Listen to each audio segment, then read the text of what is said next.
हजरत उमर सिर्फ 2 साल ही जिंदा रहे, लेकिन इन 2 सालों में हजरत उमर कभी भी खालिद बिन वलीद को भूल ना सके और बार बार मुसलमानों की गैदरिंग्स में खालिद बिन वलीद को याद करते रहे। यहाँ तक कि एक दिन हजरत उमर के पास अरब का सबसे बड़ा शायर आया ताकि उनके सामने अपनी शायरी पेश करे। तो हजरत उमर ने बाकी सारी चीजें छोड़कर उस शायर से सिर्फ एक ही डिमांड की कि मुझे मेरे जनरल खालिद बिन वलीद की बहादुरी पर शेर पढ़कर सुनाओ। जिसके बाद इस शायर ने अपने फुल जोश में खालिद बिन वलीद की बहादुरी को सबके सामने प्रेजेंट किया।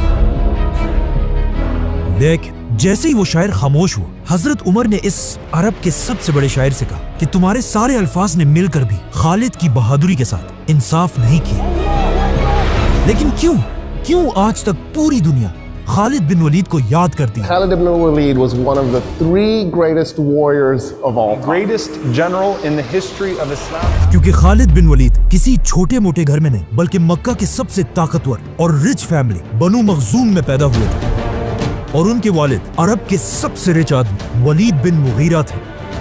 मतलब खालिद बिन वलीद के वालिद के पास इतना ज्यादा पैसा था कि उनकी दौलत के बारे में कुरान में भी बताया गया है, छोड़ दो मुझे और उस आदमी को जिसे मैंने अकेला पैदा किया, उसे मैंने बहुत बड़ी दौलत दी, उसके पास रहने वाले बेटे दिए और उसके लिए लीडरशिप का रास्ता आसान बना दिया।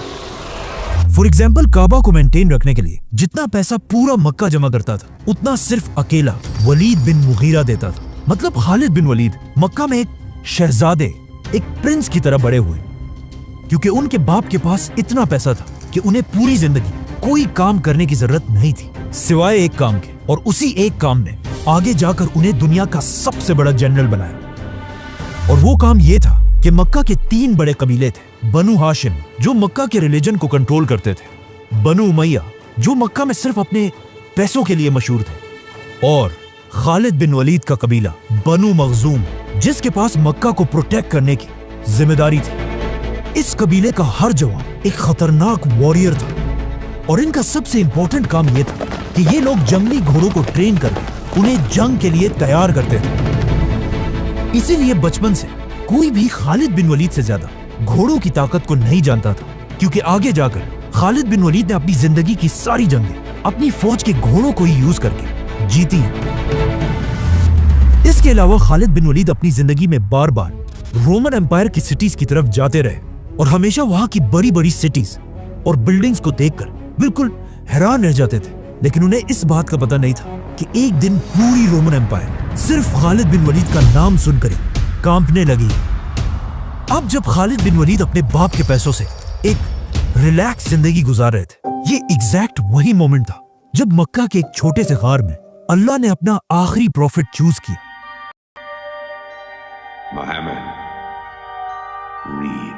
और यहां से दुनिया में एक बहुत बड़ा चेंज आने लगा, क्योंकि रसूलुल्लाह सल्लल्लाहु अलैहि वसल्लम मक्का में आहिस्ता आहिस्ता इस्लाम फैलाने लगे। जिससे पहले तो मक्का के सबसे गरीब लोग इस्लाम की तरफ आने लगे, लेकिन सिर्फ एक ऐसा आदमी था जो मक्का में सबसे अमीर होने के बाद भी रसूलुल्लाह सल्लल्लाहु अलैहि वसल्लम की बातों से इम्प्रेस होने लगा। वलीद बिन मुगीरा, जो बार बार रसूलुल्लाह सल्लल्लाहु अलैहि वसल्लम के पास जाकर उनसे कुरान सुनता था। लेकिन आहिस्ता आहिस्ता मक्का में ये बात फैलने लगी कि वलीद बिन मुगीरा अरब का सबसे अमीर आदमी मुसलमान होने वाला है। तो अब वलीद बिन मुगीरा ने कुरान को सही जानकर भी सिर्फ और सिर्फ लोगों के डर से इस्लाम से पीछे हटना शुरू किया। और सिर्फ यही नहीं बल्कि इस्लाम का सबसे बड़ा दुश्मन बना और पूरे मक्का में ये बात फैला दी कि मोहम्मद एक जादूगर, मैजिशियन है। वलीद की इस हरकत से मुसलमानों को इतना नुकसान हुआ कि अल्लाह ने खुद कुरान में इसे जवाब दिया। फिर वो पलटा और गुरूर से आखिर कहा, ये कुछ नहीं, बस पुराने जमाने का एक जादू है और इंसान की बनाई हुई बातें हैं। बहुत जल्द मैं उसे दोज़ख में डालूंगा और तुम्हें। इस आयत के कुछ ही अरसे बाद वलीद बिन मुगीरा तो फौत हो गए, लेकिन मक्का में मुसलमानों पर जुल्म इतना बढ़ गया कि अब उसे और बर्दाश्त करना इम्पॉसिबल था। तो मजबूरन मक्का के सारे मुसलमान हिजरत करके मदीना की तरफ शिफ्ट हुए और यहां पर इस्लाम की पहली रियासत बनाने लगे।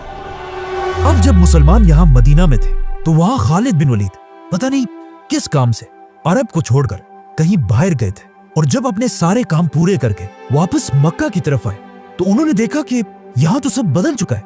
मतलब मक्का के हर घर से रोने और चीखने की आवाजें आ रही थी। और जब खालिद बिन वलीद ने पूछा तो उन्हें उनके खानदान वालों ने बताया कि आप जब यहाँ नहीं थे तो यहाँ मक्का और मदीना वालों की एक बहुत बड़ी जंग हुई है, जंगे बदर, जिसमें उन्होंने हमारे खानदान के सरदार अबू जहल और तुम्हारे 25 कजिन्स को मार डाला है। और सबसे बड़ी बात यह है कि मुसलमान तुम्हारे बड़े भाई वलीद बिन वलीद को भी गिरफ्तार कर चुके हैं। यह सुनकर खालिद बिन वलीद को इतना गुस्सा आया कि वो सीधा अबू सुफियान के पास गए और वहां पर मक्का के सारे बड़ों ने मिलकर मुसलमानों से बदला लेने की कसम खाई। जिसके बाद खालिद बिन वलीद अपने भाई को आजाद कराने के लिए मदीना की तरफ आए, जहां पर उन्होंने देखा कि मुसलमानों ने कैदियों के लिए एक बहुत ही अजीब सिस्टम बनाया। मतलब जिसके पास जितनी ताकत होगी उससे उतने ही पैसे लेकर उसे आजाद किया जाएगा।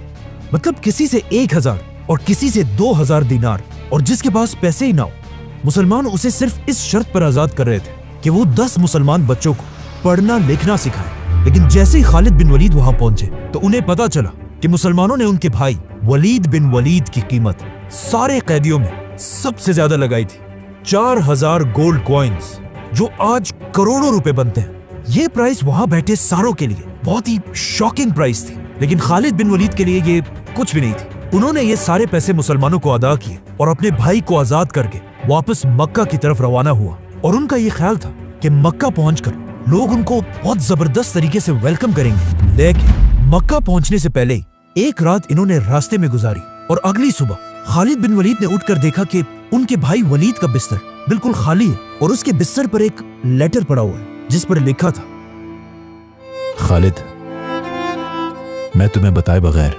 इस्लाम कबूल करके वापस मदीना जा चुका हूं, क्योंकि मैंने वल्लाह अपनी पूरी जिंदगी में मोहम्मद जैसा इंसान कभी नहीं देखा।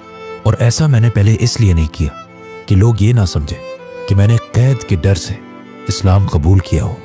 और अब जब तुमने मुझे आज़ाद करा लिया है तो मैं वापस जाकर एक आज़ाद इंसान की तरह अपनी मर्जी से इस्लाम कबूल करना चाहता हूँ। इस लेटर के बाद खालिद बिन वलीद के भाई ने तो इस्लाम कबूल कर लिया, लेकिन खालिद बिन वलीद के दिल में अभी भी अपने खानदान के खून का बदला लेने की